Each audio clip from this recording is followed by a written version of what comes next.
Herbert West Reanimator Part 4, The Scream of the Dead. By H. P. Lovecraft.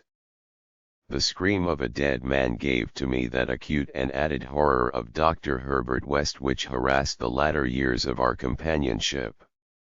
It is natural that such a thing as a dead man's scream should give horror, for it is obviously not a pleasing or ordinary occurrence, but I was used to similar experiences, hence suffered on this occasion only because of a particular circumstance.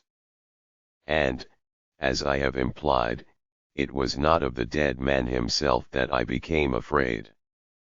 Herbert West, whose associate and assistant I was, possessed scientific interests far beyond the usual routine of a village physician. That was why, when establishing his practice in Bolton, he had chosen an isolated house near the Potter's Field. Briefly and brutally stated, West's sole absorbing interest was a secret study of the phenomena of life and its cessation, leading toward the reanimation of the dead through injections of an excitant solution. For this ghastly experimenting it was necessary to have a constant supply of very fresh human bodies, very fresh because even the least decay hopelessly damaged the brain structure, and human because we found that the solution had to be compounded differently for different types of organisms. Scores of rabbits and guinea pigs had been killed and treated, but their trail was a blind one. West had never fully succeeded because he had never been able to secure a corpse sufficiently fresh. What he wanted were bodies from which vitality had only just departed, bodies with every cell intact and capable of receiving again the impulse toward that mode of motion called life. There was hope that this second and artificial life might be made perpetual by repetitions of the injection, but we had learned that an ordinary natural life would not respond to the action. To establish the artificial motion, natural life must be extinct. The specimens must be very fresh, but genuinely dead. The awesome quest had begun when West and I were students at the Miskatonic University Medical School in Arkham, vividly conscious for the first time of the thoroughly mechanical nature of life. That was 7 years before, but West looked scarcely a day older now. He was small, blond, clean-shaven, soft-voiced, and spectacled, with only an occasional flash of a cold blue eye to tell of the hardening and growing fanaticism of his character under the pressure of his terrible investigations. Our experiences had often been hideous in the extreme, the results of defective reanimation, when lumps of graveyard clay had been galvanized into morbid, unnatural, and brainless motion by various modifications of the vital solution. One thing had uttered a nerve-shattering scream, another had risen violently, beaten us both to unconsciousness, and run amok in a shocking way before it could be placed behind asylum bars.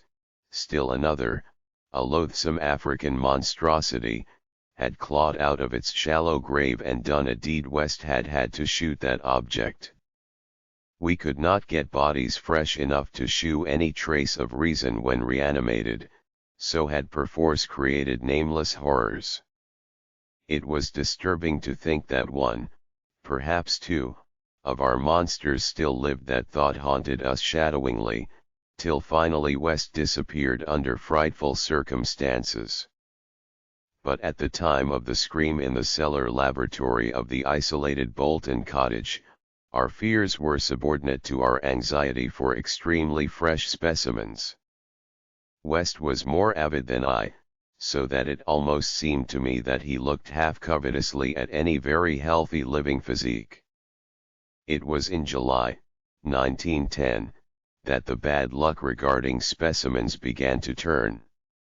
I had been on a long visit to my parents in Illinois, and upon my return found West in a state of singular elation. He had, he told me excitedly, in all likelihood solved the problem of freshness through an approach from an entirely new angle, that of artificial preservation.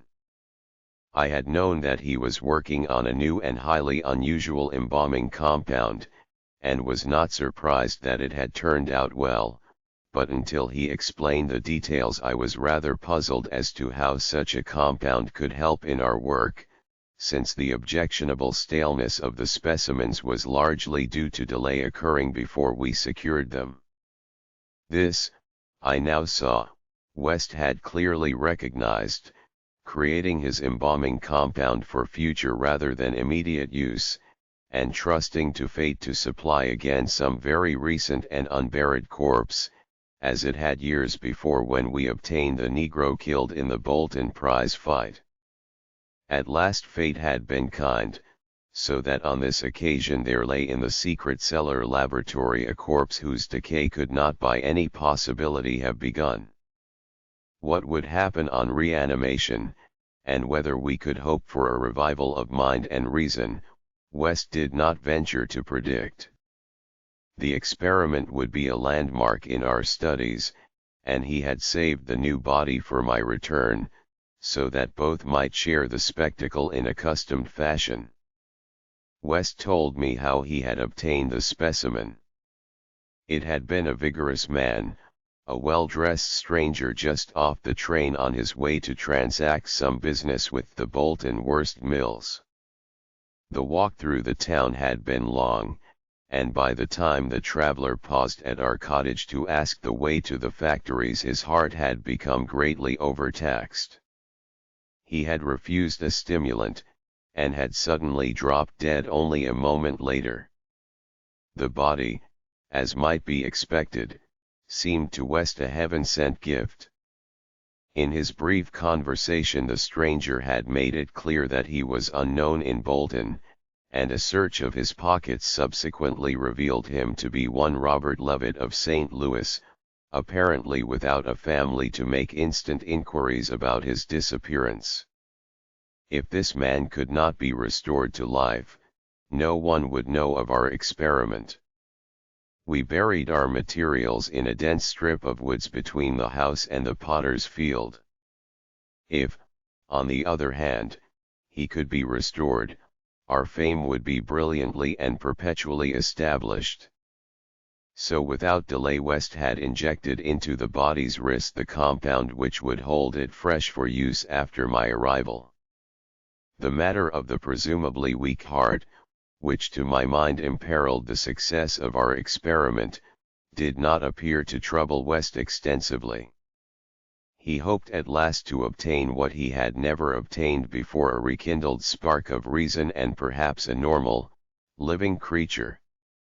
So on the night of July 18, 1910, Herbert West and I stood in the cellar laboratory and gazed at a white, silent figure beneath the dazzling arc light.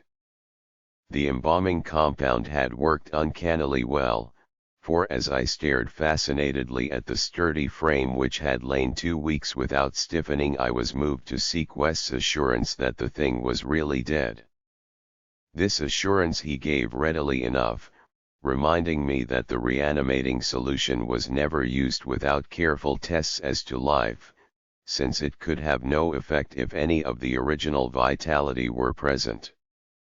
As West proceeded to take preliminary steps, I was impressed by the vast intricacy of the new experiment, an intricacy so vast that he could trust no hand less delicate than his own. Forbidding me to touch the body, he first injected a drug in the wrist just beside the place his needle had punctured when injecting the embalming compound.